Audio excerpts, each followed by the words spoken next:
Sanjay, bulldozer action पर पूरी तरह से रोक तो नहीं है। अगर नियमों के तहत किया जाए तो बुलडोजर एक्शन हो सकता है। जी हाँ, बिल्कुल बिल्कुल। कोर्ट ने उस दिन ही स्पष्ट कर दिया था कि कुछ क्राइटेरिया रखे थे कि इन चीजों के तहत, जैसे सार्वजनिक संपत्ति पर किसी ने अतिक्रमण किया हुआ है, पब्लिक प्रॉपर्टी पर किया हुआ है, सरकारी संपत्ति पर किया हुआ, फॉरेस्ट लैंड पर किया हुआ है, या कोई संरक्षित स्मारक है उसके आजू बाजू में जहां तक दायरा तय किया गया है कि कोई निर्माण नहीं हो सकता, अगर उसमें किया गया है तो उसको ध्वस्त करने का अधिकार होगा। लेकिन जो निजी संपत्तियां ध्वस्त करने के लिए ये कहा जाता है कि अवैध निर्माण है और रातों रात उसे ध्वस्त कर दिया जाता है, इस पर कोर्ट ने पाबंदी लगाई हुई है। संजय, कई मौकों पर कहा गया कि भाई नक्शा पास नहीं था, फिर कई तरह की थोड़ा घर बाहर की तरफ खिसका दिया था, बैल्कनी थोड़ा ज्यादा बाहर थी, तो इनको भी जो है एक तरीके से आधार बनाते हुए बुलडोजर एक्शन हुए। तो क्या इनको आधार बनाया जा सकता है कि नक्शा सही से पास नहीं हुआ, कंस्ट्रक्शन सही से नहीं हुआ, क्या ये सब आधार बन सकते हैं? ये आधार बिल्कुल बन सकते हैं, ये आधार तो बने रहेंगे, लेकिन कोर्ट ने ये साफ कर दिया है कि इन आधारों पर भी अगर आपको कार्रवाई करनी है तो आपको कानून का प्रक्रिया का पालन करना पड़ेगा। यानी जितनी बार नोटिस देना है, यानी उसको अपनी सफाई देने का अधिकार रहेगा। और अगर आपने उनको मनमाने ढंग से किया बिना किसी उसके, तो फिर आपके खिलाफ कार्रवाई कर सकता है कोर्ट। और कोर्ट आपसे, जब सरकार से, प्रशासनिक अधिकारियों से जवाब मांग सकता है कि आखिर आपने प्रक्रिया का पालन क्यों नहीं किया, और बुलडोजर कार्रवाई पर समय रहते रोक भी लगा सकता है। संजय ने कि बुलडोजर एक्शन तो हो सकता है, लेकिन हो सकता है पहले जो राजनीतिक लाभ तत्काल बुलडोजर एक्शन पर मिल जाता था उसमें थोड़ा समय लग सकता है, हो सकता है कुछ महीने भी लग जाए, ताकि नियम पूरे हो जाएं, ताकि कोर्ट में किसी तरह का किसी के पास मौका ना हो बोलने का। जी हाँ, बिल्कुल। प्रक्रिया का पालन करने पर कोर्ट ने जोर दिया है कि अगर आपने प्रक्रिया का पालन किया है और उस तय प्रक्रिया के तहत आपने कार्रवाई की है तो उसमें तो कोई किसी तरह का कोई ऑब्जेक्शन, कोई इफ एंड बट नहीं है। लेकिन आजकल जो चल रहा है कि आज आपने नोटिस जारी किया कि आपका ये पुराना नोटिस था साल भर का, और उसको फिर रिवाइव कर दिया और आपने उसके तहत उसको 24 घंटे, 12 घंटे, 6 घंटे के अंदर कार्रवाई कर दी, जैसा कि महाराजगंज में हुआ था। वहां पर भी नोटिस बिना दिए कोर्ट ने सिर्फ एक सार्वजनिक ऐलान किया लाउड स्पीकर से, और वहां पर बुलडोजर चलाकर सारी संपत्ति ध्वस्त कर दी। यानी जिनकी संपत्ति ध्वस्त की, उन्हें घर का सामान तक निकालने नहीं दिया गया, घर के लोगों को भी पकड़ कर बाहर निकाला और वहां पर बुलडोजर चलाए। तो ऐसे में सुप्रीम कोर्ट ने सारी घटना का संज्ञान लिया। पूर्व चीफ जस्टिस डीवाई चंद्रचूड़, उनकी अदालत में ये सारे ऑर्डर आए थे, और अब इस मामले में जो पहले से चल रहा था मामला, उससे चीफ जस्टिस चंद्रचूड़ ने तो उस समय सुओ मोटो लिया था एक चिट्ठी पर जो पीड़ित की तरफ से लिखी गई थी, और ये मामला पहले से अदालत में चला आ रहा है, जिसमें जमीयत उलेमा हिंद की तरफ से ये पिटीशन दाखिल की गई है, और उसके बाद कई और पिटीशन एक के बाद एक आती गई, और इसमें 7 नत्थी होती गई। उसमें आज कोर्ट ने निर्णय सुनाया है, और उसके साथ एक विस्तृत गाइडलाइन भी इसमें जारी की है। क्या संजय किसी राज्य विशेष का जिक्र किया गया कि इन स्टेट्स में ये बुलडोजर एक्शन इस तरह से दिखा? राज्य विशेष का जिक्र नहीं है, ये सारी गाइडलाइन पूरे देश के लिए लागू होगी, और कोर्ट ने पहले ही स्पष्ट कर दिया था कि हम जो गाइडलाइन देंगे वो पूरे देश के लिए होगी। लिहाजा अब ये गाइडलाइन, इसलिए इसका महत्व ज्यादा है कि अब ये बहुत आने वाले समय के लिए एक बार सेट कर देगी ये गाइडलाइन। संजय, बने रहे आप हमारे साथ। सुप्रीम कोर्ट का ये बड़ा फैसला, बुलडोजर एक्शन पर बड़ा फैसला। बुलडोजर जिसे न्याय के प्रतीक के रूप में पेश भी किया गया, लेकिन अब इस बुलडोजर एक्शन पर रोक। बुलडोजर एक्शन हो सकता है, ऐसा नहीं कि पूरी तरह से उस पर रोक लगाई गई है, लेकिन नियमों का पालन करना होगा।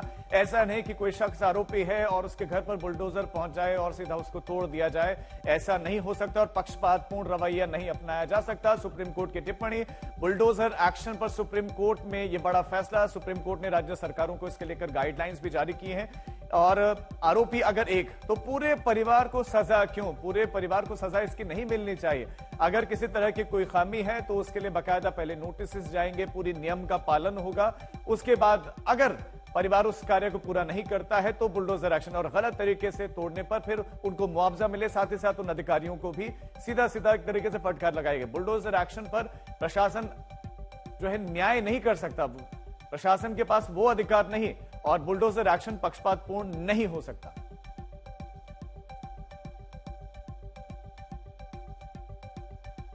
तो आरोपी एक, तो पूरे परिवार को आप दोषी या पूरे परिवार को आप जो है सजा नहीं दे सकते। ये संजय सबसे बड़ी टिप्पणी रही, क्योंकि परिवारों का यही कहना था कि हमारे परिवार के सदस्य ने अगर कुछ गलत किया तो उसकी सजा हमें क्यों।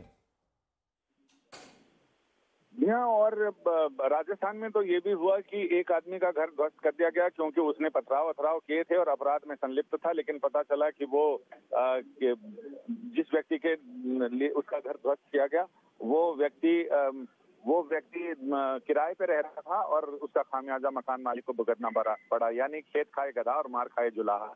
तो ऐसे में कोर्ट ने यह भी कहा है कि अगर ध्वस्तीकरण का आदेश दिया भी जाता है तो संबंधित पक्ष को समय दिया चाहिए कि उस निर्णय को चुनौती दे सके और अपना पक्ष या तो संबंधित प्राधिकरण के सामने या फिर कोर्ट के सामने रख सके, ताकि उसे उसका अधिकार मिल सके। जो संपत्ति का अधिकार है, राइट टू शेल्टर, ये मौलिक अधिकार है। और कोर्ट ने कहा कि मकान सिर्फ एक संपत्ति नहीं है बल्कि पूरे परिवार के लिए आश्रय है, उम्मीदों का एक केंद्र बिंदु है।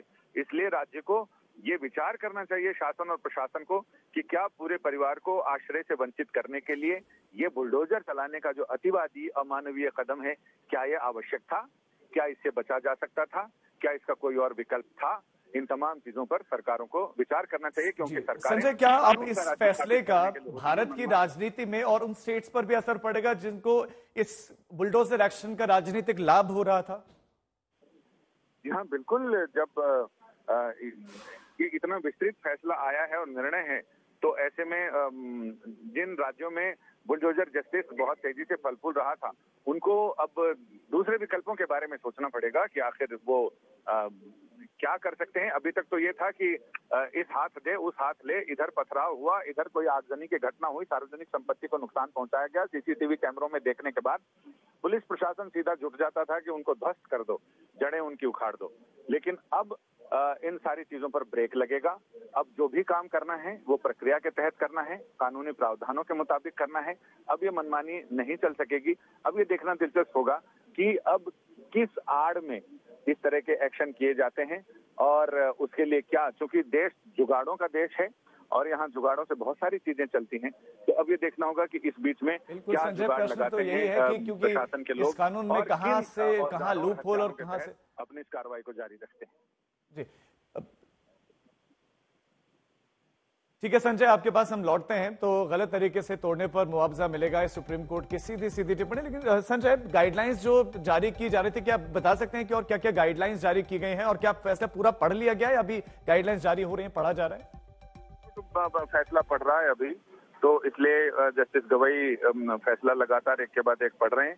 तो उसमें गाइडलाइन भी आ रही है और गाइडलाइन के जहां तक मैं आपको बताऊं, अपने दर्शकों के साथ शेयर करूं, तो उसमें जो कोर्ट ने निर्देश दिए हैं वो निर्देश ये हैं कि आदेश पारित होने के बाद भी पीड़ित पक्ष को उस आदेश को चुनौती देने के लिए समय दिया जाना चाहिए। आपने जब ध्वस्तीकरण का आदेश दे दिया है, उसके बाद भी उस फाइन की आपका घर ध्वस्त किया जाएगा, लेकिन उस बीच में एकदम तुरंत ध्वस्तीकरण नहीं होगा। उसके लिए उसको स्पष्टीकरण, अपना पक्ष रखने के लिए समुचित समय दिया जाना चाहिए। समुचित में ये नहीं कहा है कि कितना समय दिया जाना चाहिए, लेकिन समुचित समय।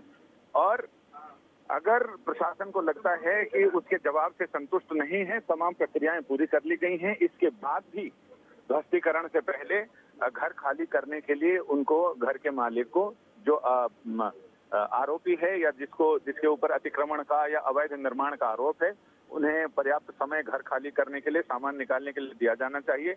और बिना कारण बताओ नोटिस के कोई भी तोड़फोड़ नहीं की जाएगी, यानी उसके लिए ये करना जरूरी है। और ये कहा कि बिना पूर्व कारण बताओ नोटिस के कोई भी तोड़फोड़ अवैध होगी, यानी वो विधि सम्मत नहीं कही जा सकती है। और अगर ऐसा होता है तो इसका जवाब स्थानीय न्यायपालिका कानूनों में दिए